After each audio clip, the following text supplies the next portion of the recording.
Hey guys! Welcome back to another PLANTZILLA video. For today's vlog, I have here with me all of the mother plants. Nilagay namin sila all together guys, but we will be propagating just one because so far only one is ready na for propagation. We are propagating this kasi we want to avoid some common problems of philodendrons during rainy days. I do not know if you have experienced the same type of problem, but I'll just talk to you about that later and I'll be giving you an example as well. So if you are interested, just keep watching. But before that, please don't forget to subscribe. Tap the notification bell so you'll be notified pag may bago kaming video. If you are ready, let's begin!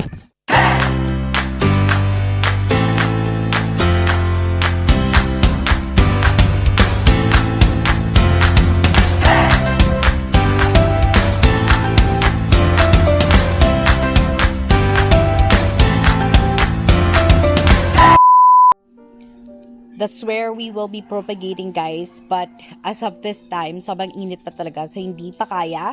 And syempre, hindi din magiging klaro sa camera kapag ganito kaliwanag, so later na lang. So guys, here we have the Prince Albert and this is the new shoot. Malaki po talaga yung shoot niya. So among the philodendrons na nandun, ito lang talaga yung mapapropagate namin today kasi ito lang yung merong madaming roots. Naka-mount bearing pa din si tricolor. We haven't checked it kasi nga palaging umuulan. Tapos, yung iba naman wala pang roots. Ito lang talaga yung medyo mabilis. So, we will be propagating this. And tingnan nyo naman yung itsura ng soil guys. Laging umuulan nga few days ago or wala ngang ulan ngayon pero kagabi sobrang lakas ng ulan guys. And naalala nyo naman dumaan yung bagyo. So ganito yung naging itsura ng soil niya. We have to do something guys. So far kasi maganda pa yung dahon niya. So napapansin kasi namin most of the philodendrons really tend to have a problem on their leaves. Lalo na kapag palaging basa sa ulan. If you remember, I have mentioned about that problem on philodendron moonlight. And now even some of our other philodendrons are exhibiting the same problem. So I'll just show them to you. Nagkakaroon ng blotch yung leaves niya guys. You can see na merong brown dyan. Ayan, yung mga spots na mga maliliit. So hindi pala siya basta sunog lang ng araw guys. Kasi meron din ganito yung moonlight. Tapos yung mga ganyan, unti-unting nasisira yung leaf. So kawawa naman. Look at this one oh. Ayan. Akala ko brown lang yan, tapos bigla na lang nabubuta. So, that's usually what happens talaga kapag palagi silang basa, babad sa tubig. Kasi we really cannot avoid na mabasa sila every time na umuulan since nasa labas nga lang sila. So, ito yung nagiging problema ng dahon. Meron pang iba dito guys, including our orange marmalade. Look at this one, ito. Pag ganyan-ganyan lang yan, tapos bigla na lang yan matutuyo, mabubutas. So, talagang problem namin yan every time kapag ganitong mga klase ng panahon. Ganito yung weather, guys. The philodendron moonlight, palaging nangyayari sa kanya.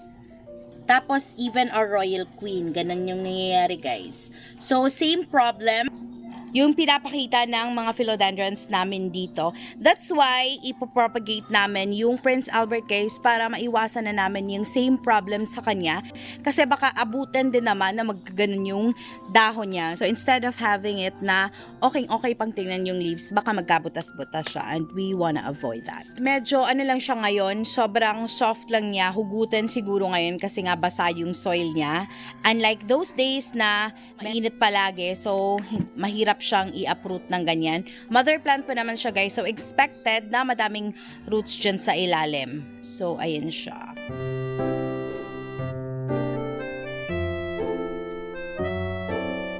Parang grabe nga 'di ba? Naging compact yung soil sa ilalim dahil dun sa pagkabasa, palagi siyang basa. Yun talaga yung normal na nangyayari dito sa mga philodendrons guys, every time na umuulan.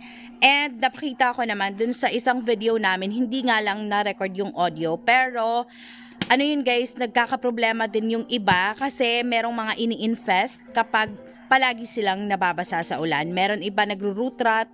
So those are really problems that we should be mindful of. Kasi yun talaga yung normal na nangyayari. I do not know for some other people, some other gardeners, if they experience the same thing every time na palaging umuulan. Pero sa amin talaga dito sa garden namin, yun yung usual na nangyayari guys. we have partially removed some of its potting media, guys. Sobrang naging muddy talaga. So, even if you have a good amount of components that would make the soil loose, every time nagtatanim ka, kapag palagi pong umuulan, wala ka pong chance talaga. Talagang nagiging muddy siya. Well, that excludes those who are using soilless potting mix. Ito lang talaga for those people who are using soil. Nung tinatanim kasi namin siya, gumagamit pa kasi ng soil nun. Tapos, kahit meron pa kaming rice hulls, which is pampabuhag talaga, ayan, kapag palaging inuulan, nagiging compact talaga and nagiging muddy siya. So, mahihirapan guys, mawawala yung aeration kapag ganon. So, hindi sila makakahinga, lalo na yung mga roots na nasa ilalim. That's why we need to do something about it. And yung iba kasi, yung mga hindi agad nagde-drain, talagang binubungkal namin sa ibabaw para naman makadaan yung hangin papunta dun sa ilalim and para matuyo siya ng dahan-dahan. Pero yung iba talaga na hindi na kinakaya, yun na yung mga nire-repa talaga namin. So, we have to clean it well para makita natin kung saan natin siya ikakat. And para, of course, ma-figure out natin yung mga roots na nabibelong sa shoot na pwedeng mag-support sa kanya para makarecover agad. At sobrang cute niya. Madami pa siyang mga bagong labas na roots, guys. Ayan. Meron kasing ganito, guys, kapag hinahayaan lang namin ng ganyan. So, hindi mo napapansin, meron na namang umaatake dahil nga palaging basa yung soil. Merong mga namamahay. Tapos, inaatake yung plants. Kaya naman, bigla na lang lumalambot yung stem. Tapos, biglang nagra-rot. I'm sure that experience is quite relatable, especially if you have been with philodendrons for quite some time now. Kasi, syempre, last year lang to nauso and kapag nag-aalaga ka talaga, hands-on kang nag-aalaga, mapapansin mo talaga yung mga problems niya during rainy days, yung mga iba naman yung problems kapag palagi lang naman mainit. So, depende. That's why, mas mabuti na palagi silang chine-check, guys. Kasi yung iba na akala mo okay lang on the outside, mapapansin mo, bigla na lang hihina yung tubo, yun na pala, meron na palang mga problems sa kanya dun sa ilalim. That's what I have been referring to as parang silent sufferings. Even nga yung Black Majesty na medyo natagalan namin sa pag-cut, guys. Ayan, inabot kami ng problem, in-infest na siya, that's why, parang nung time na ikakat na namin siya, parang ikakat pa lang nabali na siya. Yun pala, sobrang soft na yung stem niya. So, parang naunahan na kami. So, eto, we don't want that to happen again. So, chine-check na talaga namin palagi. Ayan, kinakat na niya and makikita naman natin talaga kung saan talaga. Siyempre, we have to make sure na may include yung mga roots na magsusupport sa kanya.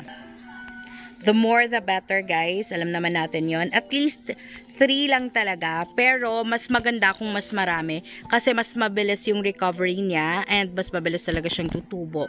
So, para sa amin, a good sign of recovery is yung pagkakaroon ng bagong dahon. So, guys, this is the mother plant. And ito naman yung shoots. Makikita naman natin. Hindi ganun kadami yung roots, guys. But enough na po yan para makarecover siya. And makasurvive.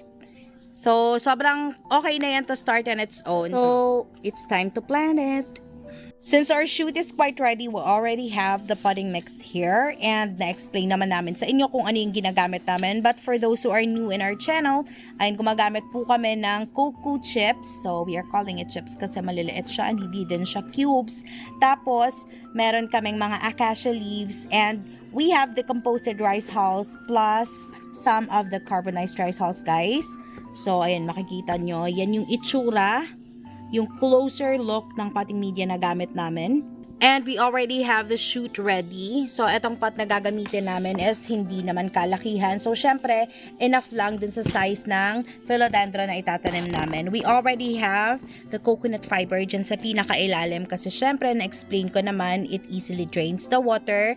Lalo na ngayon na palaging umuulan. Anyway, guys, sa mga hindi nakapanood, eto po yung potting media na usually ginagamit namin ngayong rainy days. So, marami po kaming plants na nirepot because we changed our potting media into this para hindi na siya magka-problema, guys, kasi nagkaka-problema kami sa mga mga hindi nagde-drain kaagad, lalo na kapag malakas yung ulan. Merong iba na halos mag-drown na, halos aabutin pa ng umaga bago mag-drain yung water, or kapag hindi mo ginawa ng paraan para ma-pour yung water na nasa loob ng pot, hindi talaga magde-drain. That's why we are doing our best to change the potting media of most of our plants, guys, lalo na yung mga ganun yung problems. So, here we have our newest Prince Albert. Alam nyo naman guys, napakita na namin yung pagpapropagate namin ito before. So, eto ngayon, lalagyan lang namin siya ng cinnamon powder. Of course, I have mentioned about that. And yun yung ginagamit namin para madaling mag-heal yung wound ng Philodendron namin. So, ayan. Nililinis na muna guys, of course, kasi yung mga inaalis niya, syempre, dahil kinat namin siya, may chances na magrarat pa yan kapag binabayaan namin yan dyan. And ayaw naman namin na dyan siya magrat while nagre-recover siya. So, syempre, inaalisan na muna. Well, it's a personal choice, guys. But, depende yun sa inyo. Meron namang iba na hala, putol lang. Tapos, tanim. So, depende yun sa inyo. Sa amin kasi, ito yung nag-work. And, kaya ito yung ginagawa namin palagi. That's what we follow. That's what we do in propagating our plants here in our garden. And that really works well for us. So, ayan guys. Pinupunasan lang yan, of course. Mas maganda nga siyang i-air dry kaso hapon na and masyadong mainit kanina. Grabe naman yung bawi, palaging umuulan. Tapos pag uminit, sobrang init naman. Hindi din niya kayanin. Kaya eto, pinupunasan na lang yan bago lagyan ng cinnamon powder. Usually, meron din kami ginagawa na ini-air dry pa kapag marami pang time and kapag okay lang naman yung panahon. Pero sa mga ganitong panahon, ewan ko bakit sobrang init na. Kanina nga para ka ng tinutusta. Sobrang init talaga guys. Yun naman yung bawi ng parating pag-ulan. So, ayan, yung cinnamon powder guys, halos kinakover na. Makikita naman natin, kinakover niya yung wound ng Philodendron namin. Ayan. Okay, sa mga nagtatanong nga pala, of course, yung inalis namin na dahon dun sa malaking anthurium, do not worry guys, we tried to plant it.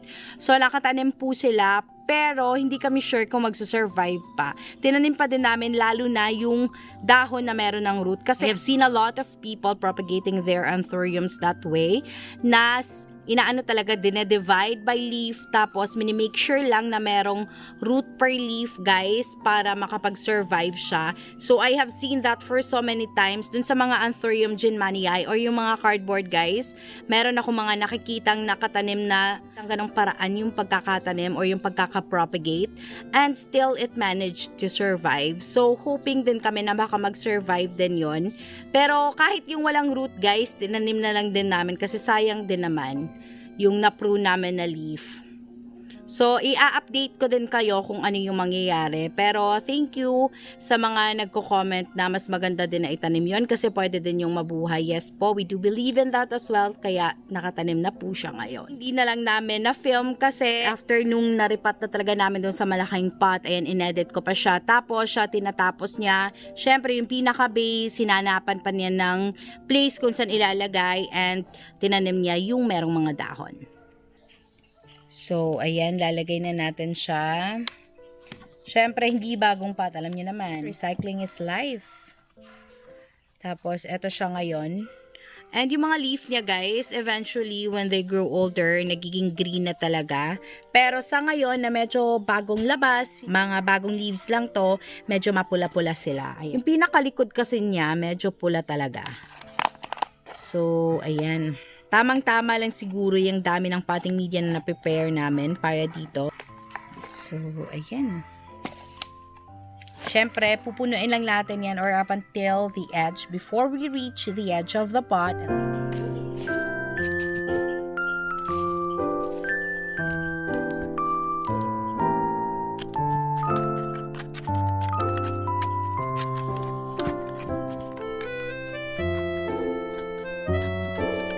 Sobrang dali lang guys. So, I'll get to see you when we get right into the montage.